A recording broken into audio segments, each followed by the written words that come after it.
예, 3.1혁명 104주년 기념 인문학 강의 시간입니다. 지난주에 했던 거 기억나세요? 챗 GPT. 감사합니다. 쓰고 계셔요? 안 써요. 예. 이게 많이 쓰셔야 돼요. 많이 써보셔야 돼요. 저도 인문학 강의나 설교 준비할 때 얘 때문에 챗 GPT 때문에 하루를 벌었다니까요. 제가 그동안 조사하고 했던 하루 양을 얘가 다 해줘요. 근데 물론 늘 정확한 답을 하는 건 아니에요. 가끔 헛소리도 하고요. 계속 물어봐야 돼요. 계속 물어봐야 돼요. 물어다 보면 딱 오! 할 때가 있어요. 네. 네. 네. 네. 제가 어떤 집사님께 제보를 받았는데 이분이 지지난주 인문학 강의를 들으시고 바로 챗 GPT 로그인 하셔서 너무 많이 질문하셨나 봐요. 챗 GPT가 너무 많은 질문으로 응답해 드릴 수 없습니다. 님께서는 1시간 동안 질문하실 수 없습니다. 라는 답을 보냈다고 저한테 캡처해서 보내주셨더라고요. 정말 질문을 많이 하셨나 봐요. 예, 그래도 괜찮습니다. 많이 써보셔야 합니다. 우리가 인공지능에 익숙해지셔야 돼요. 그래서 우리가 이거로 여러분 사회생활 하시는데 무기가 될 수도 있고요. 또 아셔야 인공지능의 어떤 부작용이나 이런 거에 대해서 대응하실 수 있습니다. 원래 오늘은 그래서 인공지능을 어떻게 더 활용하고 그 부작용은 무엇인가에 대해서 이야기하려고 했었는데요.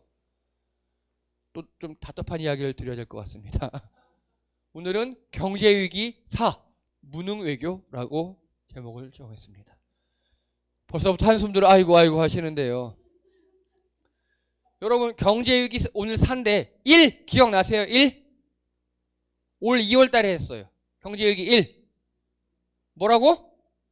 웬 우주선 임마. 뭐? 정답입니다. 무역적자였습니다. 무역적자.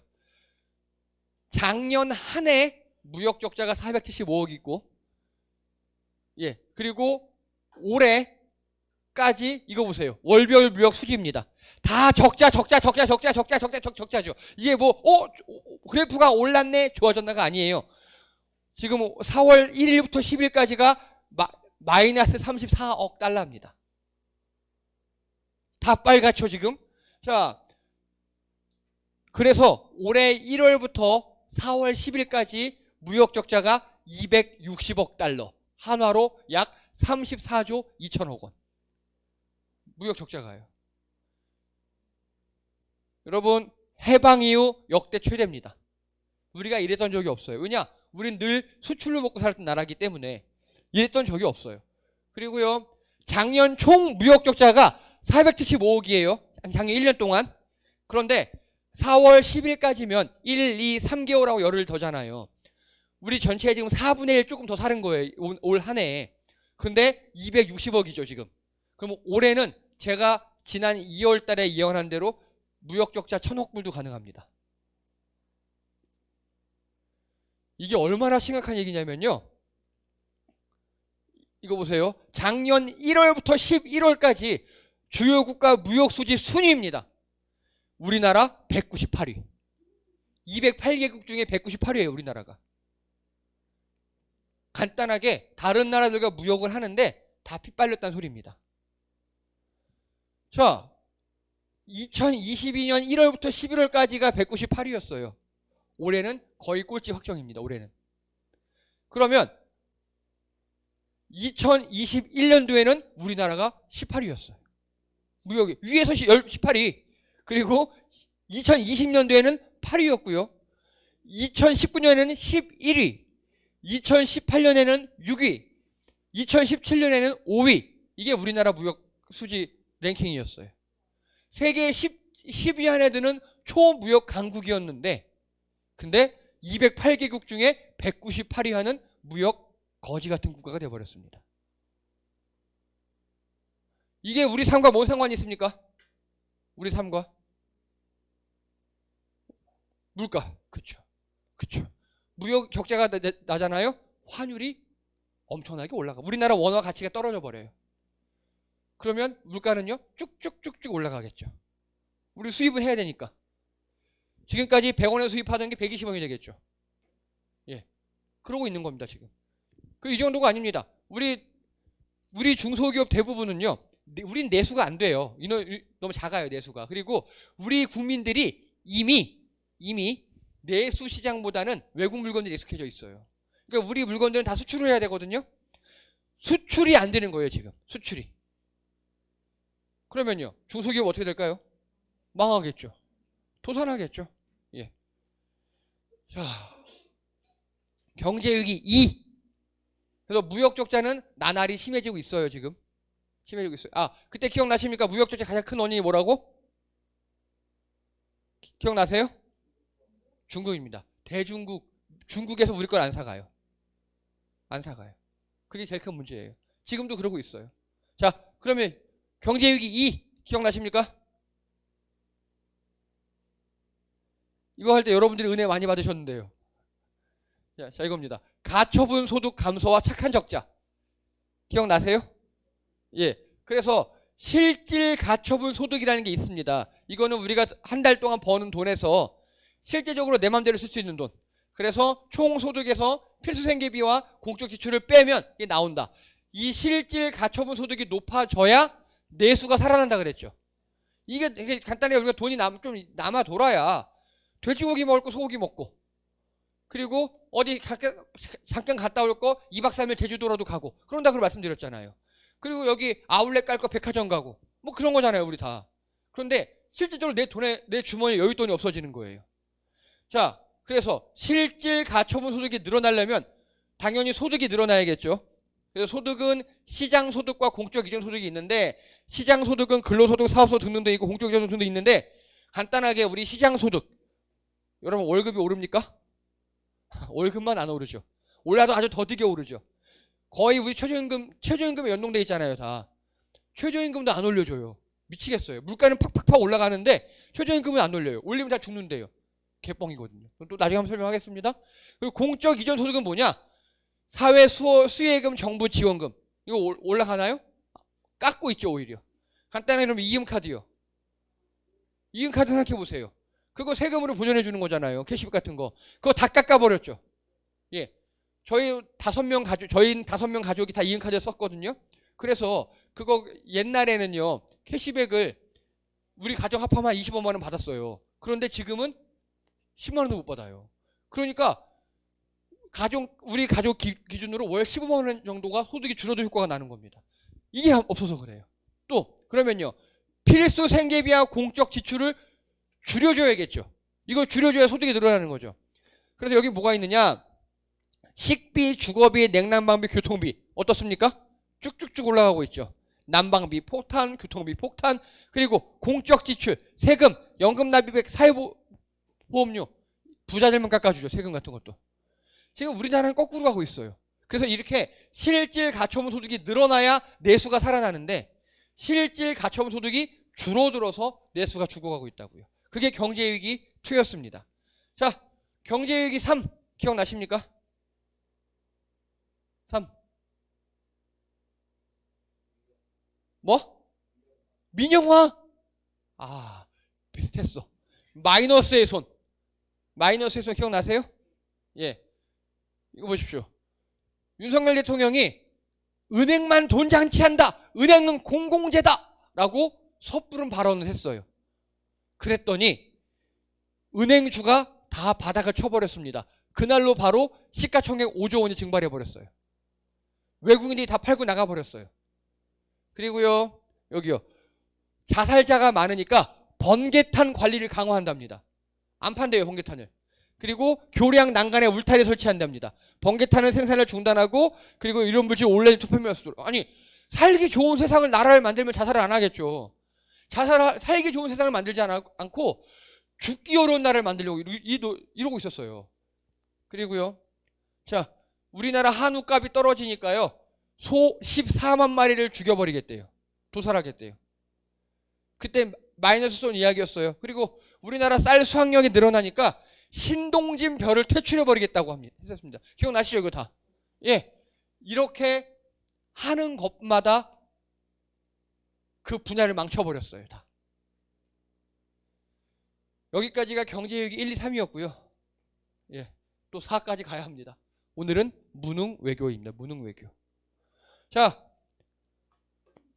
이거 우리나라 분들에게, 우리나라의 교육 과정을 거친 분들에게, 우리나라에서 뉴스를 보는 분들에게 외교, 외국 이야기하면 왜? 이런 대답이 많아요. 그런데 잘 사는 나라일수록, 깨인 나라일수록 국제관계를 가르쳐요. 우리나라 뉴스의 대부분이 어떤 뉴스입니까? 정치 뉴스죠. 정치 뉴스도 특정 인물만 죽이고 누구는 뭐 잘했다 그러고 또 선정적인 뉴스, 낚시질하는 뉴스, 반복되는 뉴스가 되게 많아요. 그런데 실제적으로 다른 나라 가잖아요? 외국 뉴스들을 엄청나게 틀어줘요. 외국 소식들을. 그리고 우리 느낌으로 하면 CNN, BBC, 다른 나라 뉴스들을 많이 보라고 장려를 합니다. 학교에서도 그렇게 가르치고요. 왜냐? 이미 우리나라만 살 수 있는 나라가 아니잖아요. 해외에 돌아가는 걸 알아야 되잖아요. 그래서요. 그 해외 사람들과 우리와의 관계가 외교잖아요. 이 외교인데 우리나라 외교가 정말 뻘짓을 하고 있습니다. 뻘짓을. 이거 뉴스에 잘 안 나요. 뉴스에 나도 파편적으로 나요. 무슨 내용인지 해설을 안 해줘요. 오늘은 그 이야기입니다. 먼저요. 자, 우리 지난번에 아까 제가 말씀드렸죠. 그 대통령이 주식, 은행 공공재 그러니까 확 떨어졌다고요. 또 이제 우리 중국하고 안 놀아. 우리 나토랑 놀 거야 했더니 탈중국 발언 다음에 이거 보세요. FNF 화장품이에요. 예, 주가가 마이너스 7.5%, 코스맥스 마이너스 6%, 아모레 퍼시픽 마이너스 6%쭉 해가지고요. 화장품 관련 주 있죠. 엔터 화장품주. 이게 여기서도 몇 조가 날아갔어요. 자, 이게 외교입니다. 외교가 우리 경제에 미치는 영향이 이런 겁니다. 이해가 되십니까? 여기부터 이제 출발을 합니다. 수출 시장 다변화 대책 없이 말만 앞서요, 정부가. 이제 우리 중국하고 교육 안 하겠대요. 러시아랑 끊겠대요. 뭐 좋아요. 그럴 수 있어요. 그럼 어떻게 해야 됩니까? 자, 오늘은 식당의 비유를 할게요. 여러분이 식당을 운영하고 계셔요. 나름 맛집이에요. 그런데 식당의 최고 단골이 누구냐? 1등 단골 중국이에요. 더럽고 시끄럽고 하지만 그래도 이 사람은 우리가 매출 떨어질 때쯤 되면은 한 3, 40명씩 몰러와서 매출 쫙 올려주고 가는 거예요. 그런 단골이 있고 2등 미국이에요. 이들은 조용해요. 매너도 좋아요. 근데 까탈스러워요.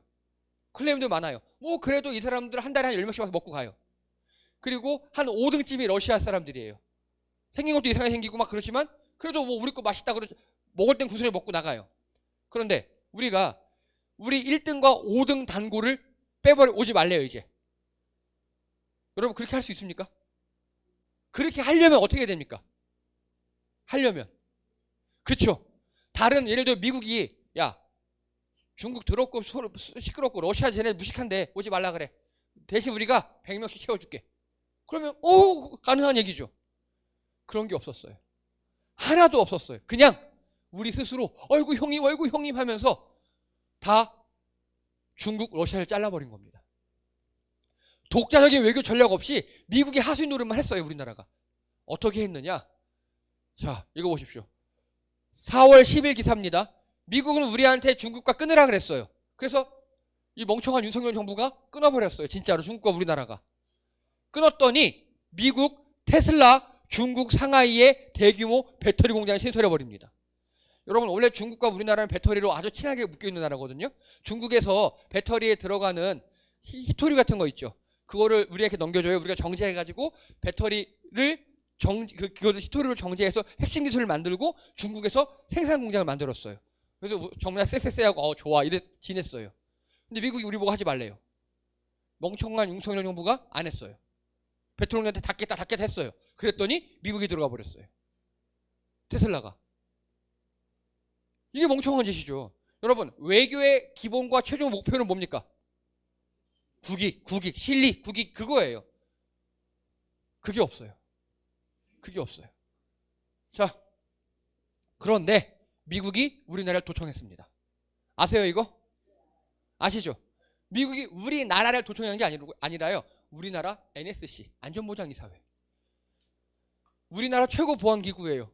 그게 도청당했어요. 그게 도청에서 문건을 털려버렸어요. 그런데 이거 보세요. 여당은요, 미국 도청 의혹에 사실 확인 먼저 신중 제3국 개입 가능 막 이러고 있어요. 처음엔 안 했다 그랬어요. 부정했어요. 도청 같은 거 안 했다고. 나중에는 제3국이 했을 거야 막 이렇게 이지랄을 했습니다. 그리고 이 사람은 김태효 차장이라고, 이 사람이 바로 그 안보 담당하는 청와대 담당관이에요. 그런데 기밀 물건 유출의 제3자 개입, 미국은 우리 형님이어서 악의적으로 도청하지 않았을 거야 이러고 있습니다. 미친 거예요. 이건 정신병 조사해야 돼요. 정상이 아니에요. 자, 이 도청의 근본 원인이 뭔지 아십니까? 용산으로 대통령 집무실을 이전한 겁니다. 예. 요즘 도청 기술은요, 우리 상상을 초월해요. 여러분, 제가 이렇게 설교하고 있잖아요. 그러면 우리 옆에 유리창에 살살 떨리겠죠. 음파 부딪혀가지고. 인공위성에서 레이저 쏴서 음파 떨리는 걸로 여기서 어떤 소리 나는지 다 파악하는 게 거의 60년 된 기술이에요. 60년 전부터 그 기술이 있었어요. 요즘은 어떤 기술까지 있느냐? 이 건물을 지을 때 시멘트 굳히잖아요. 시멘트 분을 붙이잖아요. 하늘에서 뭐 이렇게 가루 같은 걸 떨어뜨려요. 그럼 시멘트 속에 들어가겠죠. 그게 도청기예요. 웃기죠? 그렇죠. 그리고 책상 밑에 뭘 붙여놔요. 그러면 그 책상 근처에서 핸드폰 이렇게 우리가 액정 터치할 때 요만한 전자파가 나온대요. 그걸 감지해서 이 사람의 비밀번호나 뭘 터치하는지 다 알고, 그렇게 해서 1시간 후면은 그 기계로 그 책상 위에 핸드폰을 다 조절할 수 있어요. 그런 기술들이 넘쳐나요. 미국이 러시아에다가 미국 대사관을 지을 때 몇 년 걸렸는지 아십니까? 15년 걸렸어요. 대사관 지을 때. 왜냐? 미국이 러시아에다 대사관을 지었어요. 다 짓고 도청 감지 장치를 쭉 해봤어요. 나오는 거예요. 도청이 되는 거예요. 부셔요. 또 했어요. 또 부셔요. 또 했어요. 또 부셔요. 이러다 15년 걸렸어요. 미국이 그렇게 철저하게 보안을 했는데도 러시아의 도청 기술이 워낙 뛰어나고 하다 안 되니까 어떻게 하느냐? 땅굴을 파가지고요. 건물 있잖아요. 밑에서 위로 미세한 구멍을 뚫어서 그 구멍으로 도청기를 박아넣는 거예요. 그래서 어떻게 했느냐? 안 되겠다 싶어서 미국이 하다못해 나사 하나까지 미국에서 다 들여왔어 지었어요. 러시아 거는 물만 썼어요. 물만. 그렇게 해도 누가 와서 뭐 붙일까봐 2중 3중으로 그렇게 하는 거예요. 그런데 우리나라 용산으로 옮길 때 2달 만에 모든 공사를 끝냈습니다. 그래서 그 당시 이 정보 전문가, 안보 전문가들이 뭐라 그랬냐? 이거 절대 무조건 뚫린다. 무조건 뚫린다. 그리고 세계 각국의 정보원들이 다 모여들 거다. 지금 이게 미국만 뚫린 게 아니라요. 이 정도면요. 미국, 중국, 러시아, 독일 등등등등등등등. 그래서 우리나라 국정원 출신의 한 국회의원이 뭐라 그러냐? 내가 국정원일 때 어느 나라에서 이렇게 대통령실을 옮긴다고 한다. 어느 나라에서? 그러면 나는 무조건 내 밑에 애를 파견해서 도청장치 심을 거다라고 얘기해요. 정보원들은 그게 일이래요. 왜냐하면 그 나라 정보원은 그 나라 국익을 위해서 일해야 되니까. 그럼 우리는 뭘 해야 돼요? 막아야죠. 그런데 용산 대통령 집무실이 미국 국방부 용산 기지에서 직선으로 1km가 안 떨어져 있어요. 즉 거기서 그냥 귀에다 이거 꽂고 우리 대통령실을 쭉 전파 하나 쏘면 거의 100% 도청이 될 정도로. 그래서 이거는 세계의 스파이들을 초대한 거라고 그러더라고요. 좋아요. 도청됐다 쳐요. 그러면 빨리 미국에 항의하고 또 이거 가지고 뭔가 우리가 미국에 얻어내고 이래야 되잖아요. 근데 미국이 악의적으로 그러진 않았을 거야. 이 지랄을 하고 있어요. 미국 형님 우리에게 그러지 않을 거야. 완전 외교도 무능합니다. 저는 더 무서운 게 현재 우리 대통령과 영부인이 뭔가 구린 게 많잖아요. 이걸 세계 각국이 다 파악했을까 봐. 왜냐? 정상회담 할 때 그 대통령 당신 뭐 옛날에 뭐 좀 했던데요? 영부인 당신 옛날에 뭐 좀 했던데요? 그래가지고 우리나라의 이익 다 뺏어 먹을까 봐. 형 그게 제일 무서워요. 자, 근데 이거 보세요. 이 지금 장갑차에 잡혀가는 이 남자가 누구냐? 바로 이 미국이 도청했잖아요. 미국이 도청했으면 미국 정보부만 갖고 있을 거잖아요. 그걸 해킹한 해커예요. 우리나라 대통령실은요, 도청 사실 없었다. 이렇게 얘기해요. 그런데 미국은요, FBI가 가서 그 도청한 걸 문건을 만들어 놓은 거를 해킹한 해커를 잡았다고 지금 CNN에 실시간 드론으로 중계하고 있는 거예요. 아니 우리나라는 도청을 안 당했다는데 미국은 그 도청한 거 해킹한 거를 지금 잡아냈다니까요. 죽겠습니다. 아주. 이게 뭐가 문제냐면요. 지난 1년 동안 우리나라에서 어떤 비밀이 얼마큼 털렸는지 모르는 겁니다. 그래서 우리가 지금 지난번에 일본하고 되게 굴종적으로 외교했잖아요. 그 아마도 이거 때문이지 않을까요? 혼자 추측을 합니다. 예. 우리나라 그 고위 관리들의 대통령과 영부인의 그 약점을 다 도청한 다음에 야, 너 지난번에 이렇게 했다며 하고 다 협상하지 않았을까? 자, 그리고요. 갑자기 폴란드 총리가 미쳤나 봐요. 폴란드 총리가 뭐라 그랬느냐? 한국 우크라이나 포탄 지원 미 대통령이 나서야 이렇게 합니다. 이거 주권 침해예요. 폴란드 총리가 한국 우크라이나에 포탄 지원해야 그건 괜찮아요. 왜냐하면 폴란드 총리가 우리나라에게 요구하는 거니까요. 그런데 바이든 대통령 얘 한국한테 우리한테 포탄 주라고 하세요. 이렇게 하는 겁니다. 이게 뭔 소리인지 아십니까? 폴란드 대통령 머릿속에는 우리나라는 어떤 존재입니까? 미국이 하라면 하는 존재라고 하는 거예요. 이거 거의 멱살 잡고 싸울 일이에요. 그렇죠? 지금 우리나라 이렇게 비치고 있어요. 세계에. 한국이랑 이렇게 외교할 필요가 없대요. 누구랑 하면 돼요? 미국이랑. 여러분 개인적으로 생각해 보세요. 제가 여러분이 누군가에게 있어서 누구의 하수인처럼 인식돼 있어요. 얼마나 기분 나쁜 일입니까? 뭔가 나한테 부탁할 일이나 그래서 나한테 직접 해야지. 돌려서 한다든가 그러면은 처음에 한두 번은 그럴 수 있다 치지만 나중에 되면 그거는 기분 나쁜 일이잖아요. 근데 외교관계에서 그러고 있는 겁니다. 그런데 이게 우리나라 언론 이렇게만 해서 보내줘요? 그럼 기분 나쁜 폴란드 나쁜 새끼들 우리나라 외교 병신 이렇게 아니에요. 더 깊이 들어가 보면요. 이거 보십시오. 도청 해명에 배치되는 폴란드 총리 인터뷰. 이따서 우리 정무. 이게 뭔 소리냐? 우린 도청 없었다 그랬어요. 근데 도청된 내용 문건 있죠. 문건의 내용 보니까 우리나라 안보실장과 안보비서관이 우크라이나에 직접 주면 절대 안 된다. 폭탄. 주면 절대 안 된다. 폴란드를 통해서 줘야 된다. 막 그리고 상의한 그 내용이었던 거예요. 그 내용을 폴란드 총리의 입으로 지금 이렇게 진실 고백한 겁니다. 자. 그래서 이게 단순히 폴란드가 우리나라를 미국의 졸로 본다가 아니라 그 문건의 내용이 다 털린 게 맞구나. 진실이구나. 라고 이걸로 알 수 있어요. 그리고 또 있습니다. 이러고 있는데 우리나라 어떤 기레기는요. 우크라이나 대반격에 K포탄 힘 실는다. 미쳤습니까 여러분? 그리고 북한의 의용군으로 맞서는 러시아. 여러분 우리나라가 러시아에 우크라이나에 폭탄을 주면 됩니까 안 됩니까? 절대 안 돼요. 절대 안 돼요. 왜냐? 우리나라에 러시아 사람들 굉장히 많이 들어와 있거든요. 러시아에 우리 한국 기업들 엄청 많이 들어가 있어요. 러시아가 우리나라 너무 좋아해요. 되게 좋아하고 있어요. 그래서 우리나라가 지금까지 러시아를 지난 1년 동안 좀 배척했어요. 배척하고 미국만 쫓아갔어요. 형님 하면서. 그걸 러시아가 이익이 걸려 있으니까 애써 모른 척 했어요. 안 본 척. 여러분 그럴 때 있잖아요. 이거 다 들춰내면 관계 나빠질까봐 못 본 척 할 때 있잖아요. 러시아가 지금 우리나라에 그랬어요. 그런데 이렇게 대놓고 우크라이나에 폭탄을 주재요. 그러면요. 우리가 준 폭탄으로 러시아가 사상자가 있어요. 우리는 러시아하고 간접적으로 교전국이 될 수 있어요. 그리고 보세요. 북한은 또 의용군을 파병을 하겠답니다. 러시아 땅에서 우린 남북 대리전 할 수 있다니까 이러다가. 대통령은 평화를 지켜야 되는 사람이잖아요. 평화를 지키지 않아요. 오히려 우리나라를 지금 구렁텅이로 몰아넣고 있고요.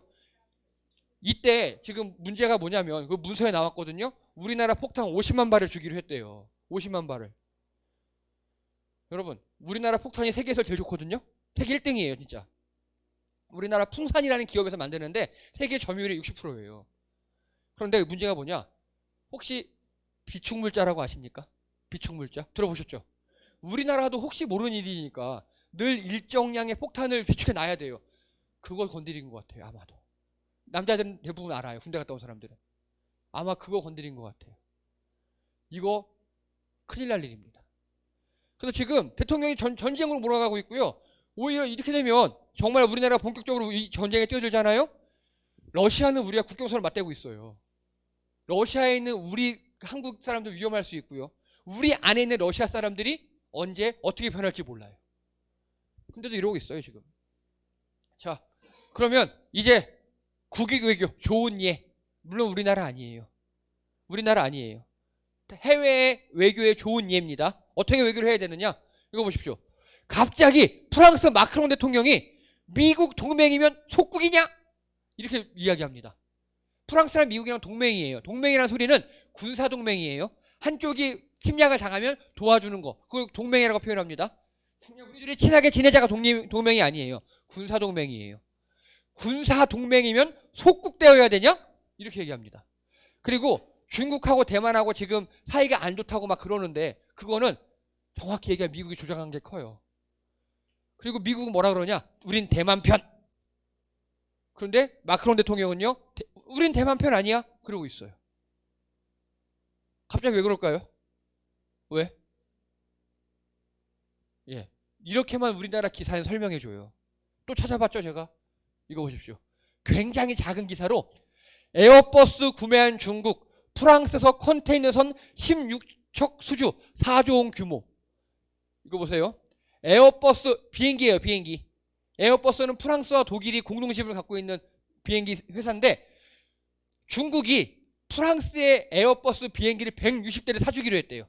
27조 원어치를 중국이.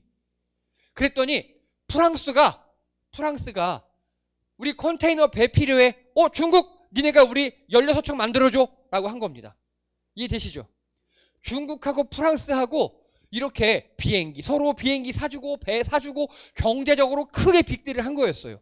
그랬더니 프랑스 마크롱 대통령은 야 우리는 대만하고 안 친해? 싫어? 하고 거리를 둔 겁니다. 미국과는 다른 노선을 걷는 거예요 지금. 이해가 되시죠? 자, 저는 여기서 또 열받는 게 있어요. 프랑스 마크롱 대통령이 이렇게 지금 군사 동맹은 미국이지만 경제는 누구 하고 있어요? 중국하고 있죠. 근데 여러분 전 세계에서 컨테이너선 제일 잘 만든 나라가 우리나라잖아요. 그렇죠? 이거 우리나라로 올 수 있었던 거였어요. 근데 이 병신 같은 정부가 이런 걸 놓치는 겁니다 지금. 이해가 되십니까? 컨테이너선 16축 4조 원 규모. 여러분 우리나라가 만약에 이걸 수주했잖아요. 어떤 일이 발생하느냐? 컨테이너선은요. 설계, 시공, 감리부터 해서 몇 년이 걸려요. 몇 년이 걸리고 특히 용접공들이 어마무시하게 필요합니다. 그것도 그냥 초보 말고 20년 이상 된 숙련된 용접공들. 용접을 했을 때 물이 새지 않은 사람들. 여러분 용접한 다음에 다 엑셀 촬영을 해요. 배에 물 새면 안 되니까. 근데 그때 용접했을 때 물 안 새는 사람들 있죠. 용접공인데 일당 3, 40만 원짜리 사람들. 그런 사람들이 필요하거든요. 이걸 수주했으면 그런 숙련된 용접공들이 다 여기로 갔을 겁니다. 그러면 건설은 누가 합니까? 건축은? 우리 빌딩 지을 때 용접공 필요하잖아요. 그들을 바로 한 몇 년 안 된 용접 사람들이 있죠. 그냥 쇠 붙일 수만 있는 사람들. 그런 사람들이 하는 겁니다. 그래서 만약에 이 배를 수주했으면 우리나라 공업, 용접 이거 업계가 확 살아났을 겁니다. 예. 근데 다 죽었어요. 다 죽었어요. 그리고 또요. 갑자기 독일의 총리가 EU 의장이기도 해요, 지금. 독일 총리가 EU 의장인데 중국 따돌리기 안 돼! 라고 이야기합니다. 갑자기. 독일 총리가. 왜 그랬을까요? 왜 그랬을까요? 예, 맞아요. 그러니까 이제는요, 뭐 어디랑 친해, 뭐 어디가 그런 거 없어요. 외교는 뭐다? 국익. 감사합니다. 예, 이겁니다. 독일 최대 렌터카 업체 식스트, 중국 BYD에서 10만 대 전기차 도입 예정. 뭐냐? 독일에 최고의 렌터카 업체가 있거든요. 근데 이게 여기가 전기차 만드는 회사예요. 중국에. 거기서 10만 대를 사가겠대요. 독일에서. 이거밖에 없나? 봤더니 중국이 에어버스 140대를 예전에 또 계약을 했던 거예요, 한 번. 그게 누구냐? 독일, 프랑스. 즉 중국하고 독일하고도 서로 빅딜을 한 거예요. 내 거 사주고 네 거 사주고 이런 식으로. 자, 그런데 저는 또 열받는 거. 이 독일 최대 렌터카 업체가 중국에서 사갔죠. 렌터카를. 여러분, 우리나라가 세계에서 세 번째로 전기차를 잘 만드는 회사입니다. 우리나라 전기차 잘 만들어요. 근데 또 뺏겼어요. 다른 말로 할게요. 중국이 우리나라보다 외교를 훨씬 잘하고 있는 겁니다. 외교를 통해서 지금 이렇게 다 중국이 이득을 보고 있잖아요, 지금. 우리나라가 외교 병신구가 돼버렸습니다. 그 결과 이렇게 우리나라가 먹을 수 있었던 컨테이너선, 이 전기차 다 빼앗긴 겁니다. 그리고 이거 보십시오. 시진핑이 갑자기 스페인 등과 연쇄 정상회담을 합니다. 그리고 디커플링 저항해요. 디커플링이 뭐냐면요, 동조화예요. 미국이 하라는 대로 다 하는 거. 그래서 여러분 브라질 대통령 누군지 아십니까? 룰라 대통령 아시죠? 룰라 들어보셨죠? 되게 유명한 대통령이에요. 인권운동가고 훌륭한 분이에요. 그 사람이 갑자기 시진핑과 정상회담을 합니다. 그 후일 때문에 아직 정해지지 않았어요. 분명히 뭔가 거래가 있습니다. 또 이런 식으로. 예. 그래서 지금 중국은 세계 각국과 빅딜을 하고 있어요. 독일, 프랑스, 스페인, 브라질까지 다 중국이랑 정상회담하고 팔 거 팔고 살 거 사고 경제적으로 다 이렇게 이득을 보고 있다고요. 근데 우리는요. 중국 잘라버려, 러시아 잘라버려, 미국, 일본 이러고 있는데 그 결과 아까 보셨죠? 무역수지 세계 198위. 올해는 분명히 200등 밖으로 벗어납니다. 이게 우리나라 현실입니다. 무능한 외교가 경제를 망치고 있습니다. 자, 그런데요. 이거 보세요. 온두라스란 나라 아십니까, 여러분? 어떻게 알고 계십니까?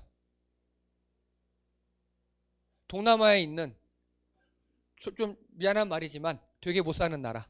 이게 사실 팩트예요. 온두라스는요. 대만과 수교한 몇 안 되는 나라였거든요. 대만과 관계를 끊어버리고 중국하고 수교를 했어요. 온두라스가. 우리가 동남아시아의 그 조그맣고 무식한 나라고 가난한 나라라고 불리는 그 나라조차도 대세를 파악하고 대만하고는 더 이상 안 되는구나. 우리는 중국 편 이러고 있어요, 지금. 간단하게 여러분, 우리도 중국한테 달려갔어야 해요. 왜요? 중국이 형님 국가라서요? 아니요. 이런 거 팔아야 되니까. 예, 컨테이너선 팔아야 되고 전기차 팔아야 되고 중국에서 히토류 들어와야 되고 우리나라 그 중소기업에서 생산하는 것들 아까 화장품 엔터프추 보셨죠? 그런 거 다 중국에 팔아야 되는데 지금 그걸 못하고 있는 겁니다. 자, 저 이거 보고 소름이 돋았습니다. 정말 오늘 인문학 강의에 발단이 된 게 이 사진, 이 한 장의 사진이었어요. 가운데 이 사람은 누구냐? 중국 외교부 장관이고요. 오른쪽에 이 국기 어디 같아요, 이거? 예, 사우디아라비아. 이 사람은요, 이란. 여러분, 이란과 사우디는요, 1000년 이상 된 원수 국가예요. 우리 성경의 역사랑도 조금 다 있을 정도로 그때부터 원수 국가였어요. 그걸 중국이 화해시켰어요. 이 사진 한 장 보고 엄청난 놀람과 위기감을 느꼈습니다. 큰일 났다. 우리나라 진짜 큰일 났다. 미국에서 중동에 관심을 가졌던 이유가 석유 때문에 그래요. 근데 요즘에 미국이 다 철수해버렸어요. 그 이유가 뭐냐? 자국 땅에서 셰일가스라는 진흙 사이에 있는 석유를 뽑아내는 기술이 발명했거든요. 그러니까 필요 없는 거예요. 그래서 미국은 지금까지 필요에 의해서 중동을 반 갈라서 싸우게 시켰거든요. 빠져버렸어요. 그런데 중국이 가가지고 야, 니네 친하게 지내. 분명히 이 뒤에 이명거래가 있었을 거예요. 분명히. 그 친하게 지내니까 얘네가 우리 친하게 지낼게. 뭔가 먹었겠죠. 중국에서 뭔가 지원해주고 했겠죠. 그리고 더 최고가 뭐냐? 앞으로 중동에서 석유를 결제할 때 있죠. 지금까지 뭘로 결제했습니까? 다 100% 달러만 했어요. 달러로만 했어요. 그게 미국이 성장할 수 있는 가장 큰 이유거든요. 이제 중국의 원화로도 하자라고 협정을 맺어버렸어요. 이제 우리는 외환 보유고 몇백억, 외환 보유고 몇 달러라고 했죠, 지금까지. 이젠 외환 보유고 중국 원 위안화도 필요해요, 이제. 중국은 이렇게 외교하고 있다고요, 지금. 엄청난 실리 외교잖아요, 이거.